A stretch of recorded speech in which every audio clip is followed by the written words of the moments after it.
আমার কর্মশালা সমিতির কল্যাণ তালুকদারক অনুরোধ জানাইছো।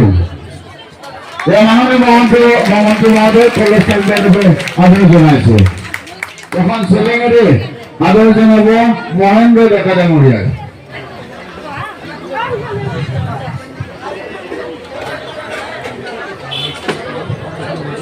এখন হরাইরে আদর জানাব নিতিন বৈশ্য সাধারণ সম্পাদক নারায়ণ আহমদ নলবাড়ী জেলা।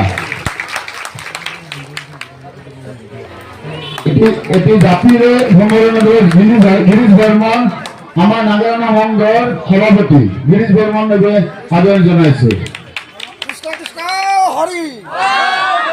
মালদিয়া উন্নয়ন সমিতির গোড়া আদর জানাবলে অনুরোধ জানাইছো।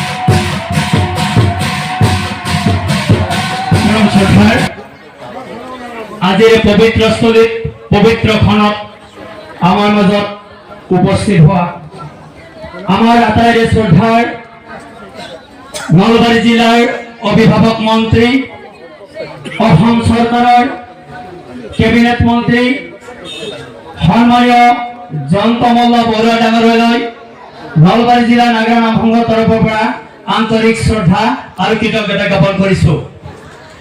আপোনালোকে সকলোৱে জানে আজি ৩৯ বছৰ পিছত সদৌ নলবাৰী জিলা নাগৰা নাম সংঘই অসম চৰকাৰৰ অনুগ্ৰহত অসম চৰকাৰৰ সন্মানীয় মুখ্যমন্ত্ৰী মাননীয় হিমন্ত বিশ্ব শৰ্মা ডাঙৰীয়াৰ অনুগ্ৰহত আমি এইখিনি ভূমি পাবলৈ সক্ষম হৈছোঁ জয়ন্ত মল্ল ডাঙৰীয়াৰ সহযোগত। এই চেগতে অসম চৰকাৰৰ সন্মানীয় মুখ্যমন্ত্ৰী হিমন্ত বিশ্ব শৰ্মা ডাঙৰীয়ালৈ এই মঞ্চৰ পৰা আমি আন্তৰিক শ্ৰদ্ধা আৰু কৃতজ্ঞতা জ্ঞাপন কৰিছোঁ। আৰু আজি আহি এই ৩৯ বছৰ পিছত সদৌ নলবাৰী জিলা নাগৰা নাম সংঘই এটি স্থায়ী গৃহত আধাৰশিলা অৰ্থাৎ শিলান্যাস কৰিবলৈ আমি আজি আগবাঢ়িছিলোঁ। এই চেগতে আজি যে আমাৰ শিলান্যাস কৰিলে অসমৰ কেবিনেট মন্ত্ৰী আমাৰ শ্ৰদ্ধাৰ মন্ত্ৰী জয়ন্ত মল্ল ডাঙৰীয়া দেৱেই আজি আমাৰ নলবাৰী জিলা নাগৰা নাম সংঘৰ আটাইতকৈ উল্লেখনীয় আৰু আটাইতকৈ সুখৰ দিন বুলি অনুভৱ কৰিছোঁ। আপোনালোকে সকলো হাত চাপৰি দিয়ক আৰু এতিয়া সকলোৱে উৰুলি দিয়ক।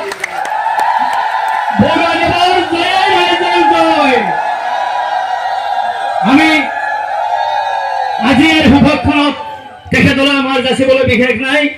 আমাক যি আজি সহায় কৰিছে এই সহায়ৰ বাবে আমি তেখেতৰ ওচৰত সদায় চিৰকৃতজ্ঞ হৈ থাকিম। এইখিনি মই আদৰণি ভাষণ হিচাপে ৰাখিছোঁ। জয়তু সদৌ নলবাৰী জিলা নাগৰা নাম সংঘ, জয়তু সদৌ নলবাৰী জিলা নাগৰা নাম সংঘ। কৃষ্ণ।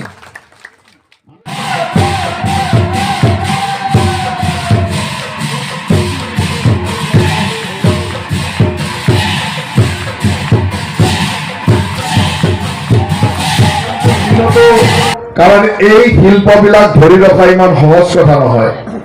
কাৰণ ইয়াৰ লগত যিসকল লোক জড়িত হৈ থাকে তেখেতসকলৰ বহু সংঘাত সমস্যাৰ মাজেৰে থাকে আৰু সেইকাৰণে এই ধৰণৰ শিল্পকলাক ধৰি ৰাখি ৰাইজৰ আকৰ্ষণৰ কেন্দ্ৰবিন্দু কৰি ৰখা অতি কঠিন কাম। এই যাত্ৰাত যিসকল নাগৰা নাম শিল্পীয়ে প্ৰতিটো মুহূৰ্তত কাম কৰি আছে তেখেতসকলক আমি শুভেচ্ছা জনাৰ লগে লগে সদায় সহায় সহযোগিতাৰে আগবঢ়াই দিব লাগিব আৰু প্ৰচাৰ প্ৰসাৰৰ ক্ষেত্ৰতো আমি সহায় কৰিব লাগিব। সদায় মই চেষ্টা কৰোঁ যে আমাৰ নলবাৰীৰ যিখিনি সংস্কৃতি ই নাগৰা নামেই হওক, ঢুলীয়াই হওক, ওজাপালিয়ে হওক, এই কথাবিলাক যিবিলাক লাহে লাহে বিভিন্ন সংকটৰ মাজেৰে চলিব লগা হৈছে তাক আমি কেনেকৈ জীবন্ত কৰি ৰাখিব পাৰোঁ, তাক কেনেকৈ আগবঢ়াই দিব পাৰোঁ।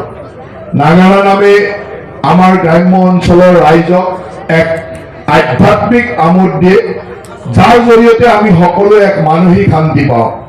গাঁৱে গাঁৱে বিভিন্ন অনুষ্ঠান প্ৰতিষ্ঠানত এই নাগাৰা নামৰ প্ৰদৰ্শনে আমাক সকলোকে ধৰ্মীয় চিন্তা চৰ্চাৰে মানসিক আনন্দ প্ৰদান কৰে আৰু যি জাতিৰ মাজত যি প্ৰজন্মৰ মাজত আধ্যাত্মিকতাৰ চৰ্চা নহয় সি সঠিক দিশত কেতিয়াও যাব নোৱাৰে সেইকাৰণে এই নাগাৰা নামে আমাক গম নোপোৱাকৈ গাঁৱে গাঁৱে আধ্যাত্মিকতাৰ চৰ্চা কৰি প্ৰজন্মৰ পিছত প্ৰজন্মলৈকে এটা সুন্দৰ দিশত আগবঢ়াই দিয়াৰ চেষ্টা কৰে সদায় আশা ৰাখিম যে আমি সকলোৱে মিলি আমাৰ এই সংস্কৃতি আমাৰ এই শিল্প আমাৰ এই আধ্যাত্মিক চৰ্চা যাতে আমি প্ৰতিখন গাঁৱৰ চুবুৰীয়ে চুবুৰীয়ে লৈ যাব পাৰো আমাৰ নিজৰ স্বধৰ্মক আমি যাতে সকলো দিশৰে সুৰক্ষিত কৰি থাকিব পাৰো এয়া আমাৰ দায়িত্ব